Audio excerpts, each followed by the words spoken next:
Hi hello నమస్తే, మీరు చూస్తున్నారు ఏపీ హిందీ సేవా సమితి యూట్యూబ్ ఛానల్. మిత్రులారా, హిందీ సాహిత్య ఇతిహాసంలో భాగంగా మనం భారతేందు యుగ్లో ఉన్నాం. భారతేందు యుగ్ కంప్లీట్ అయ్యింది మనకి. సో దానిలో భాగంగానే మనం హిందీ గద్య కా వికాస్, హిందీ गद्य का उद्भव व विकास లేదా आधुनिक काल के पूर्व गद्य की పరిస్థితి లేదా భారతేందు యుగ్ के पूर्व गद्य की అవస్థ, ఇలా ఏదైనా సరే మనం చెప్పుకోవచ్చు. సో పూర్వం మరి ఏదైనా జ్ఞానాన్ని మనం ఆర్జించాలి అనుకుంటే ఆ జ్ఞానంతా కూడా, ఆ ఇన్ఫర్మేషన్ అంతా కూడా, అంటే ఏ శాస్త్రం నేర్చుకోవాలైనా సరే ఆ శాస్త్రాన్ని నేర్చుకోవాలంటే అదంతా కూడా పద్య భాగంలో ఉండేది, గద్య భాగంలో ఉండేది కాదు. ప్రస్తుతం మనం ఏ అంశాన్ని చదవాలన్నా సరే గద్యంలోనే చదువుతున్నాం, గద్యంలోనే ఆ ఇన్ఫర్మేషన్ మనం సేకరిస్తున్నాం, ఆ జ్ఞానాన్ని, నాలెడ్జ్ని మనం సంపాదిస్తున్నాం కదా. గద్య సాహిత్యం అనేది ప్రస్తుతం ఏంటంటే చాలా బాగా డెవలప్ అయ్యింది. అన్ని రంగాల్లో కూడా గద్య సాహిత్యమే ప్రస్తుతం మనకి కనిపిస్తుంది. కానీ పూర్వంలో ఈ గద్య అనేది ఉండేది కాదు, కేవలం పద్యంలోనే ఏది చదవాలని సరే పద్యంలోనే ఆ పద్యాన్ని అర్థం చేసుకోవాలి, ఆ పద్యానికి ఉన్నటువంటి వ్యాఖ్యానం, భావం తెలుసుకొని జ్ఞానాన్ని ఆర్జించేవారు. సో ఆ విధమైనటువంటి విధానం ఉండేది. సో అప్పట్లో మరి చదువుకునేవారు కూడా చాలా తక్కువగా ఉండేవారు. ఎవరైనా చదువుకోవాలి, జ్ఞానాన్ని ఆర్జించాలి అనుకుంటే గురువు గారి దగ్గరికి వెళ్ళి, ఏదైనా ఒక ఆశ్రమంలో గురువు గారిని వద్ద ఉండి గురువు గారికి అనేక సేవలు చేసుకుంటూ గురువుగారిని ప్రార్థిస్తూ గురువు గారికి నమ్మశక్యమైనప్పుడు గురువుగారు ఆ శిష్యుడికి పూర్తి జ్ఞానాన్ని అందించేవాడు. మరి ఇప్పుడులో మరి విద్యా విధానం అనేది అందరికీ కూడా విద్య అందించాలి. మరి ఆ గురు శిష్యుల మధ్య ఉన్నటువంటి సంబంధం అనేది అంత బాగోలేదు. ఓకే, ఆ విషయాన్ని పక్కన పెడదాం. అయితే పూర్వంలో మనం ఏదైనా ఇన్ఫర్మేషన్ కానీ ఏదైనా తెలుసుకోవాలి అనుకుంటే అది పూర్తిగా పద్యంలోనే ఉండేది. 400 సంవత్సరాల క్రితం కానీ అంత క్రితం కానీ సంస్కృత్, పాలి, ప్రాకృత్, ఈ బ్రజ్, అవధి అన్నీ కూడా మనకి పద్యంలోనే కనిపిస్తూ ఉంటాయి. అయితే ప్రస్తుతం అలా కాదు కదా. సో ఈ కడిబోలి హిందీ 18 మొట్టమొదటి పత్రిక ఉద్దంద మార్టన్ బ్రిటిష్ వారు మనకి అందించినటువంటి ఉపయోగకరమైనటువంటి పని అని చెప్పుకోవచ్చు. బ్రిటిష్ వాళ్ళు మత ప్రచారం కోసం అనేసి సాధారణ ప్రజలు మాట్లాడుకోవడానికి, సాధారణ ప్రజలు మాట్లాడే భాషలో పుస్తకాలు ప్రచురించాలనే ఉద్దేశంతో మొట్టమొదటిసారిగా 1835 ఆ సమయంలో ప్రింటింగ్ మిషన్ మరి కలకత్తాలో స్థాపించారు. సో అక్కడి నుంచి మనకి ప్రింట్ మీడియా డెవలప్ అయ్యింది. కడిబోలి గద్య అనేది వచ్చింది. అయితే అంతకు క్రితం భారతేందు కంటే పూర్వం మనకి బ్రజ్ భాషలో మాత్రమే, బ్రజ్ భాషలో మాత్రమే మనకి ఈ గద్య సాహిత్యం అనేది లభిస్తుంది. అది కూడా 400 సంవత్సరాల క్రితం నుంచి భారతేందు యుగ్ వరకు. సో మనకి ఎగ్జామినేషన్లో తరచుగా ఈ యొక్క రచనలు, ఆ రచనాకార్ రచనలకు సంబంధించి ఎగ్జామినేషన్లు అడుగుతున్నాడు. కాబట్టి ఆ బ్రజ్ భాష ఉన్నటువంటి సాహిత్యం ఏదైతే గద్య సాహిత్యం ఉందో ఆ గద్య సాహిత్యం గురించి మనం తెలుసుకోవాలి. మరి ప్రస్తుతం మనం ఏ ఇన్ఫర్మేషన్ తెలుసుకోవాలనుకున్నా, ఏ శాస్త్రాన్ని అధ్యయనం చేయాలనుకున్నా, మరి ఏ ఎగ్జామినేషన్ ప్రిపేర్ అవ్వాలనుకుంటున్నా, ఏది చేయాలనుకున్నా అంతా కూడా మనం ఇందులో చదువుతున్నాం, గద్య సాహిత్యంలో చదువుతున్నాం. మరి ఇన్ఫర్మేషన్ టెక్నాలజీ బాగా డెవలప్ అయ్యింది, కంప్యూటర్ వ్యవస్థ అనేది బాగా డెవలప్ అయ్యింది. మీకు ఏ విధంగా కావాలనుకుంటే ఆ విధంగా కోచ్ చేయడానికి, గైడ్ చేయడానికి మరి అనేక సాధనాలు అందుబాటులో ఉన్నాయి. కానీ ఆ సాధనాలని వాటిని కూడా ఎవరు సరిగా వినియోగించుకోవట్లేదు. ప్రస్తుతం అందరికీ కూడా షార్ట్ కట్ 15 రోజుల్లోనే చదివేయాలి, లేదా నెల రోజుల్లో చదివేయాలి. మరి నెల రోజుల్లో చదివి ర్యాంకులు సంపాదించేయాలి, ఉద్యోగం సంపాదించేయాలి. అది ఎలా కుదురుతుంది? కుదరదు కదా. మరి అప్పట్లో ఏ విధమైనటువంటి వ్యవస్థ ఉండేది, ఇప్పట్లో ఏ విధంగా వ్యవస్థ ఉంది? అనేక సాధనాలు, అనేక కంప్యూటర్ యుగంలో ఉన్నాం. మరి అనేక ఉపకరణాలు మనకి అందుబాటులో ఉన్నాయి. వాటిని దేన్ని కూడా మనం వినియోగించుకోము.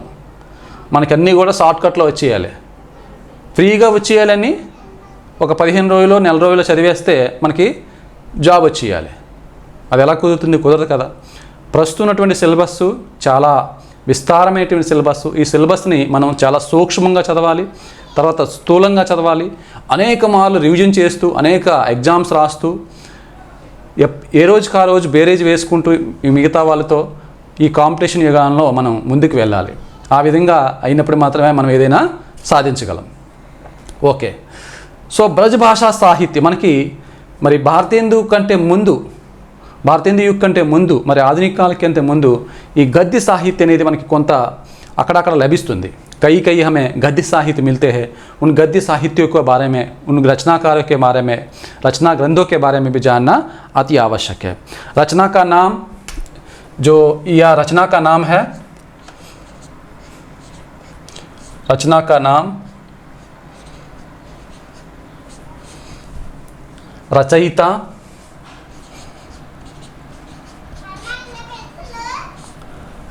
और स्थापना काल, समय,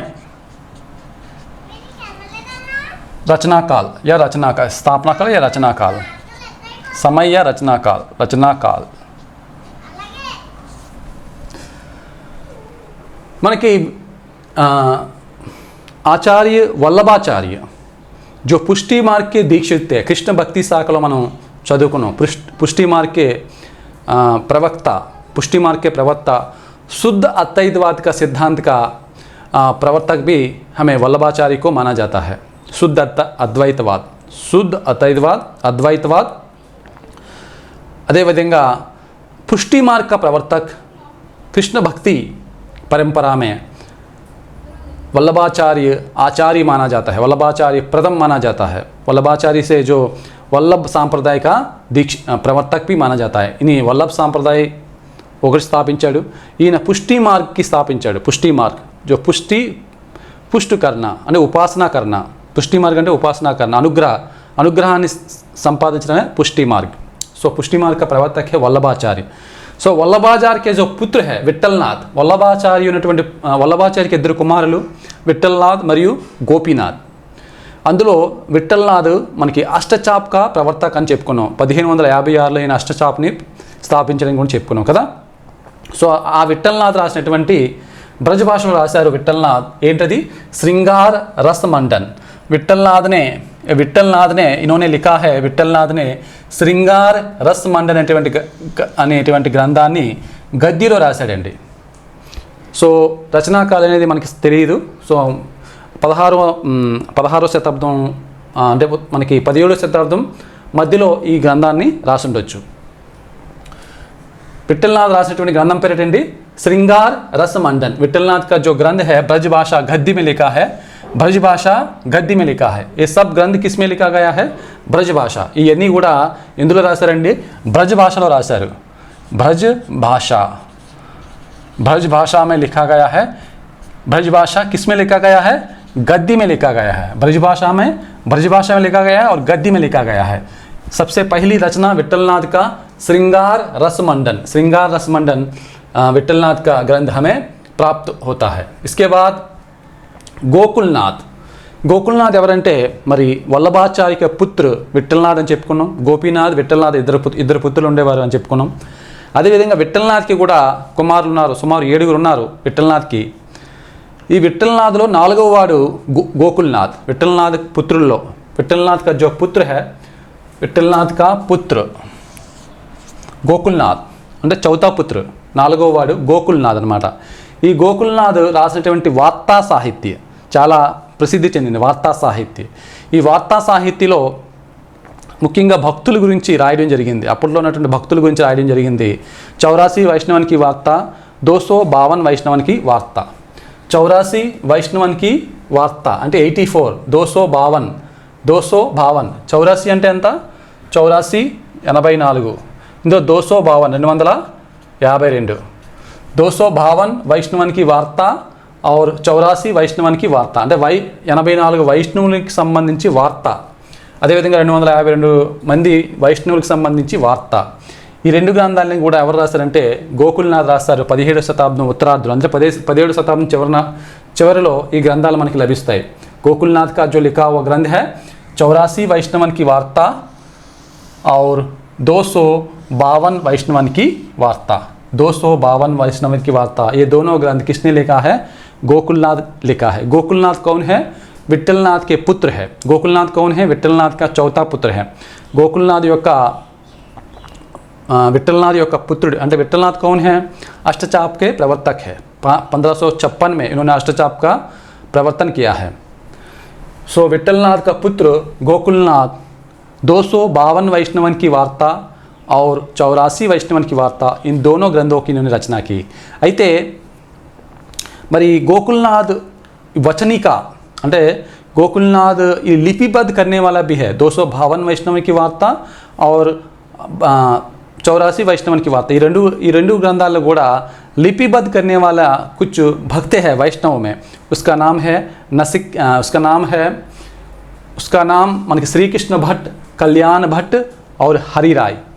శ్రీకృష్ణ భట్, కళ్యాణ్ భట్, హరిరాయ్। ఇక్కడ రాస్తున్నాను శ్రీకృష్ణ భట్, శ్రీకృష్ణ భట్, కళ్యాణ్ భట్,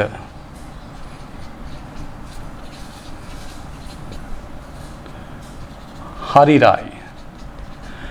అంటే గోకుల్నాథ్ రాసినటువంటి 84 వైష్ణవునికి వార్త, 252 వైష్ణవునికి వార్త, ఈ రెండు గ్రంథాలని కూడా వాళ్ళ శిష్యులైనటువంటి వీళ్ళు ఎవరు? శ్రీకృష్ణ భట్, కళ్యాణ భట్, హరిరాయ్, వీళ్ళు ముగ్గురు కూడా ఆ గ్రంథాన్ని ఇంకా వ్యాఖ్యానం చేయడం జరిగింది, ఆ గ్రంథాన్ని ఇంకా పొడిగించడం జరిగింది। తర్వాత వచ్చే భక్తుల్ని యాడ్ చేయడం జరిగింది, దాన్ని లిపిబద్ధ చేయడం జరిగింది। ఎవరు? శ్రీకృష్ణ భట్, కళ్యాణ్ భట్, హరిరాయ్ అనేటువంటి ముగ్గురు భక్తులు, అంటే गोकुलनाथ యొక్క శిష్యులు। गोकुलनाथ की शिष्य परंपराओं में इन ग्रंथों का आगे बढ़ाया है। कौन? गोकुलनाथ के शिष्य శ్రీకృష్ణ భట్, కళ్యాణ్ భట్, హరిరాయ్ అనేటువంటి ముగ్గురు భక్తులు। సో అంటే మీకు ఎగ్జామినేషన్లో ఎలా అడుగుతారంటే 252 वैष्णवन की वार्ता, 84 वैष्णवन की वार्ता का लेखक कौन है? लेखक कौन है అంటే ఎవరు చెప్తాం మనం? గోకుల్నాథ్ అని చెప్పాలి। సో ఎక్స్ట్రా ఇన్ఫర్మేషన్ అనేది శ్రీకృష్ణ భట్, కళ్యాణ్ భట్, హరిరాయ్ అనేది ఇంకా కొద్దిగా డెప్త్గా అడిగే అవకాశాలు అయితే ఉంటాయి। ఇంకా డెప్త్కి వెళ్ళినప్పుడు అలాంటి ప్రశ్నలన్నీ వస్తాయి। इनकी जो लिपिबद्ध 84 वैष्णव की वार्ता और 252 वैष्णव की वार्ता लिपिबद्ध करने वाला भक्तों का नाम क्या है? भक्तों का नाम क्या है? శ్రీకృష్ణ భట్, కళ్యాణ్ భట్, హరిరాయ్ అని చెప్పాలి అప్పుడు। ఓకేనా? నెక్స్ట్ మనకి అష్టయాం నాబాదాస్ రాసినటువంటి గ్రంథం మనకి ఆల్రెడీ చెప్పుకున్నాం। భక్తమాల్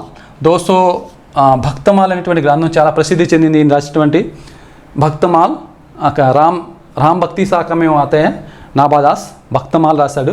సో ఈయన రాసినటువంటి బ్రజభాషలో రాసినటువంటి గద్య సాహిత్య అష్టయాం, బ్రజభాషలో రాసినటువంటి ఏంటంటే గద్య సాహిత్య అష్టయాం। ఈయన బ్రజభాషలో ఏం రాశాడు? అష్టయాం అనేటువంటి ఆట్ యామ్ అంటే 8 ప్రహర్, అంటే రోజులో 8 పూటలు ఉంటాయి। ఆ అష్టయాం అనేది ఈ 8 పూటలు కూడా భగవంతుని ఏ విధంగా మనం ఆరాధించాలనేది గ్రంథమే అష్టయాం అనమాట। అష్టయాం ఓకే। किसने लिखा है? ब्रजभाषा गद्य साहित्य नाबादास। कब लिखा है? 1603 में 1603 ईस्वी में लिखा है। తర్వాత మనకి నెక్స్ట్ ఇంకో రెండు గ్రంథాలు బ్రజభాష గద్య సాహిత్య సంబంధించిన 2 గ్రంథాలు లభిస్తాయి। అవి ఏంటంటే వైకుంఠమణి శుక్లు రాసినటువంటి అగహన్ మహాత్మ్యమై వైశాఖ మహాత్మ్యమై, అగహన్ మహాత్మ్యమై, వైశాఖ మహాత్మ్యమై, అగహన్ మహాత్మ్యం అని కూడా చదవచ్చు। ఆగహన్ మహాత్మ్యమై, వైశాఖ మహాత్మ్యమై, ఆగహన్ మహాత్మ్యమై, వైశాఖ మహాష్టమై, 2 గ్రంథాలు కూడా ఎవరు రాశారంటే వైకుంఠమణి శుక్లు రాశారండి। ఎవరు రాశారండి? వైకుంఠమణి శుక్లు రాశాడు। వైకుంఠమణి శుక్లు రాశారు। తర్వాత మరొక విషయం, ఈ అష్టయామ్లోని भगवान राम की दिनचर्या का वर्णन किया गया है। अष्टयाम में भगवान राम की दिनचर्या का वर्णन किया गया, అంటే 8 ప్రహరోं में भगवान राम की दिनचर्या क्या है? నాబాదాస్ రాసినటువంటి అష్టయాం భగవంతుడి రాముడు యొక్క దినచర్య అందులో వర్ణన చేయబడింది। ఓకే, అష్టయాం में వైకుంఠమణి శుక్లు अगहन महात्यम और वैशाख महात्यम 2 ब्रजभाषा गद्य साहित्य लिखा है। 2 ब्रजभाषा गद्य साहित्य इन्होंने लिखा है। क्या क्या ग्रंथ लिखा है? 1627 में 1627లో వైకుంఠమణి శుక్లు రాసినటువంటి అగహన్ మహాత్మ్యమై, వైశాఖ మహాత్మ్యమై। తర్వాత మనకి నాసికేతోపాఖ్యానం లభిస్తుంది। నాసికేతోపాఖ్యానం ఇది కూడా బ్రజభాషా సాహిత్యంలో కనిపిస్తుంది, బ్రజభాషా గద్య సాహిత్యంలో కనిపిస్తుంది। మరి ఎవరో దీనికి రచనాకారు అనేది ఎవరనేది తెలియదు। నాసికేతోపాఖ్యానం ఇది తర్వాత కాలంలో మనకి సదల్ మిశ్ర కడిబోలిలో రాశాడు. తర్వాత కాలంలో దీన్ని సదల్ మిశ్ర కడిబోలి హిందీలో మరి దాన్ని అనువాదించడం జరిగింది 1800. ఇది నాసికేతో పాక్యాన్ బ్రజ్ భాషలో మనకి కనిపిస్తుంది. ఏంటి నాసికేతో పాక్యాన్ బ్రజ్ భాష గద్య సాహిత్యంలో మనకి కనిపిస్తుంది. ఇన్होंने తర్వాత కాలంలో దీన్ని సదల్ మిశ్ర తర్వాత కాలంలో మనం చెప్పుకోవచ్చు సదల్ మిశ్ర ఇంకా कड़ी बोली में इन्होंने अनुवाद किया है. నెక్స్ట్ మనకి బైతాల్ పచ్చీసి ఇది రాసినటువంటి వారు ఎవరంటే సూరతి మిశ్ర బైతాల్ పచ్చీసి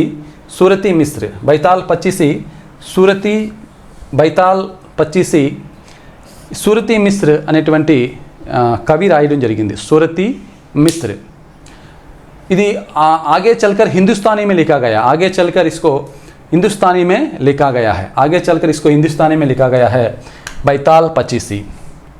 తర్వాత आईने अकबरी की भाषा वचनिक దీన్ని రాసినటువంటి ఎవరంటే లాలా హీరాలాల్ 1795 में इसका ग्रंथ प्राप्त होता है. लाला हीरालाल जयपुर नरेश सवाई प्रताप सिंह యొక్క ఆశ్రమంలో ఉండేవాడు. లాలా हीरालाल जयपुर नरेश सवाई प्रताप सिंह के आश्रय में रहता था. उनकी आज्ञा से लाला हीरालाल आईने अकबरी की भाषा वचनिका आईने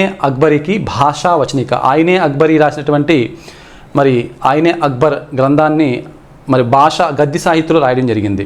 आईने अकबरी की भाषा वचनिक अने ग्रंथाన్ని ఎవరు రాశారు? लाला हीरालाल. किसने लिखा है? लाला हीरालाल. सूरती मिश्र कौन सा ग्रंथ लिखा है? बैताल पचीसी. इसके बाद नासिकेतो पाक्यान, इसका कवि रचनाकार मालूम नहीं है. वैशाख महात्म्यमय आगहन महात्म्यमय किसका है? వైకుంఠమణి శుక్ల. సో బ్రజ్ భాష గద్య సాహిత్యం చూసాం. నెక్స్ట్ మనకి అవసరమైనటువంటి कड़ी गद्य साहित्य प्रारंभिक गद्य साहित्य क्या है? वास्तव में कड़ी बोली का 4 प्रारंभिक लेखक माना जाता है. कड़ी बोली गद्य का 4 प्रारंभिक लेखकों में मुंशी सदा सुखलाल नियाज, लल्लू लाल, सदल मिश्र, इंसाल्ला खान ఈ నలుగురిని కూడా हिंदी गद्य का प्रारंभिक लेखक ये 4 लेखक को माना जाता है. हिंदी गद्यों का ప్రారంభిక లేఖక్ అని చెప్తాం గద్య సాహిత్యం. వీళ్ళు ఏంటంటే బ్రిటిష్ వారి ఆదేశాల మేరకు 1800లో పోర్ట్ విలియం కాలేజ్ కలకత్తాలో స్థాపించబడింది. సో మరి పోర్ట్ విలియం కాలేజ్ బ్రిటిష్ వారు స్థాపించినటువంటి ఆ కాలేజీలో మరి అనేక కోర్సెస్ అనేక శాస్త్రాలు అధ్యయనం చేయడం జరిగింది. సో ఇందులో ఈ కాలేజీలో ముఖ్యంగా మన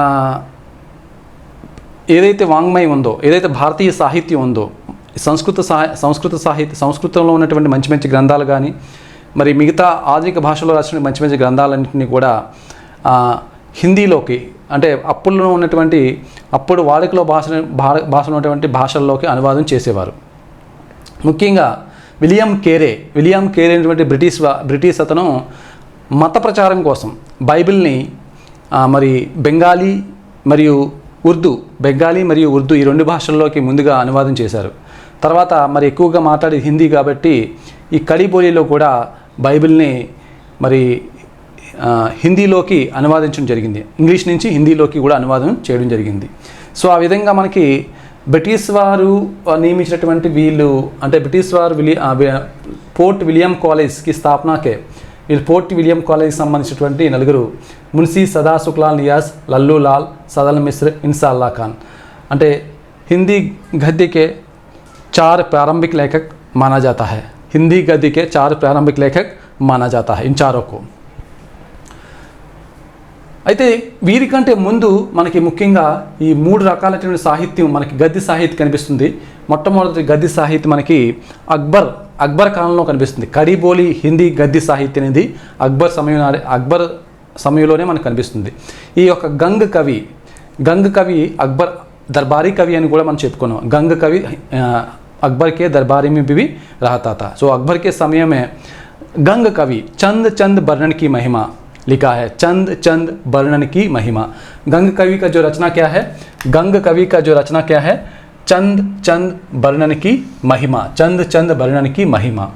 తర్వాత राम प्रसाद निरंजनी. ఈ राम प्रसाद निरंजनी మనకి పటియాలా దర్బార్ కే కవి అని చెప్పుకోం. పటియాలా దర్బార్ కే కవి రామ్ ప్రసాద్ నిరంజని. ఈయన రాసినటువంటి భాషా योग वासिष्ठ सबसे पुराना और सबसे पहली गद्य लेखक माना जाता है. गद्य कड़ी बोली हिंदी का गद्य साहित्य माना जाता है. అంటే చంద్ బర్ణన్కి మహిమ గంగ కవి రాశాడు అక్బర్ కాలంలో, కానీ అది అప్రాప్త అని అది లభించి ఉండకపోవచ్చు. అందువల్ల ఈ భాషా योग वासिष्ठ सबसे पुराना और परिष्कृत कड़ी बोली हिंदी का गद्य साहित्य माना जाता है. किसको? भाषा योग वासिष्ठ किसने लिखा? राम प्रसाद निरंजनी. किसने लिखा? राम प्रसाद निरंजनी. सबसे पुराना साहित्य हिंदी गद्य का कड़ी बोली गद्य का सबसे पुराना ग्रंथ क्या है? हिंदी पुराना गद्य साहित्य. सबसे पुराना हिंदी गद्य साहित्य क्या है? राम प्रसाद निरंजनी का क्या है? भाषा योग वासिष्ठ. कब लिखा है? 1741 ईस्वी में पटियाला दरबार के कवि माना जाता. पटियाला दरबारी कवि అని చెప్పుకోవచ్చు. నెక్స్ట్ దౌలత్ రామ్ అండి, పండిత్ దౌలత్ రామ్. నెక్స్ట్ పండిత్ దౌలత్ రామ్ 1766. పండిత్ దౌలత్ రామ్ ఈయన జైన్ గ్రంథం అనేటువంటి పద్మపురాన్ని హిందీలో అనువాదం చేశారు. హిందీలోకి ఈయన అనువాదం చేశారు జైన్ పద్మపురాణ్. కిస్నే లిఖా? పండిత్ దౌలత్ రామ్ నే ఈ జైన పద్మపురాణ యొక్క వాస్తవిక రచనాకారుడు ఎవరంటే హర్షినేచార్య. इसका जो वास्तविक जो रचनाकार है हर्षिनेचार्य. ఇక్కడ రాస్తున్నాను చూడండి, हर्षिनेचार्य का जो लिखा हुआ ग्रंथ जैन पद्मपुराण को हिंदी कड़ी बोली में अनुवाद किया है. किन्होंने? पंडित दौलत राम. किन्होंने किया है? पंडित दौलत 1766 पंडित दौलत राम. తర్వాత మనకి సుఖ్ సాగర్, ప్రేమ్ సాగర్, నాసికేతోపాఖ్యాన్, రాణి కేతకీ కహాని ఇవన్నీ కూడా 1800 తర్వాత వచ్చినటువంటి గ్రంథాలు. వీళ్ళు हिंदी के 4 प्रमुख गद्य लेखक, हिंदी के प्रारंभिक गद्य लेखक అంటాం ఎవరిని? వీళ్ళని మున్సీ సదా శుక్లాల్ నియాజ్, లల్లూలాల్, సదల్ మిశ్ర, ఇన్సాల్లా ఖాన్. వీరి గురించి కొద్దిగా బ్రీఫ్గా చెప్పుకోవచ్చు. సో మున్సీ సదా శుక్లాల్ రాసినటువంటి గ్రంథం ఏంటంటే सुख सागर. क्या लिखा है? मुंशी सदा शुक्लाल सुख सागर. इसके बाद लल्लूलाल का जो ग्रंथ है प्रेम सागर. मुंशी सदा शुक्लाल రాసినటువంటిది సుఖ్ సాగర్, లల్లులాల్ రాసినటువంటిది ప్రేమ్ సాగర్. తర్వాత సదల్ మిశ్ర రాసినటువంటిది నాసికేతోపాఖ్యాన్. ఆల్రెడీ చెప్పుకున్నాం. యాక్చువల్గా ఈ నాసికేతోపాఖ్యాన్ అనేది సంస్కృత గ్రంథం. ఇది సంస్కృత గ్రంథం. ఉపనిషత్తులో లభించేటువంటి కఠోపనిషత్తులో లభించేటువంటి ఒక గ్రంథం అన్నమాట. ఒక नसिकेत మరియు चंद्रिका అనేటువంటి प्रेम से संबंधित ग्रंथ है. क्या है? नासिकेतोपाख्यान. नसिकेत और चंद्रिका అనేటువంటి प्रेम से संबंधित एक ग्रंथ है. सदल मिश्र का लिखा हुआ हिंदी कड़ी बोली में अनुवाद किया है. किसको? नासिकेतोपाख्यान. नेक्स्ट इंसा अल्लाह खान रानी केतकी की कहानी రాశాడండి. इंसा अल्लाह खान रानी केतकी की कहानी. ఈ రాణి కేతకీ కహాని అనేది హిందీలో వచ్చేటువంటి మొట్టమొదటి కహాని అని కూడా చెప్తారు. రాణి కేతకీ కహాని హిందీలో మొట్టమొదటి కహాని అని కూడా చెబుతారు. సో ఇన్సా అల్లా ఖాన్, రాణి కేతకీ కహాని, సదల్ మిశ్ర, నాసికేతోపాఖ్యాన్, లల్లులాల్, ప్రేమ్ సాగర్, మున్సీ సదా శుక్లాల్ నియాజ్, सुख सागर, प्रेम सागर और रानी केतकी की कहानी, नासिकेतोपाख्यान सदल मिश्र అని తెలిసిపోతుంది. लल्लूलाल प्रेम सागर, मुंशी सदा शुक्लाल सुख सागर और इंसा अल्लाह खान रानी केतकी की कहानी.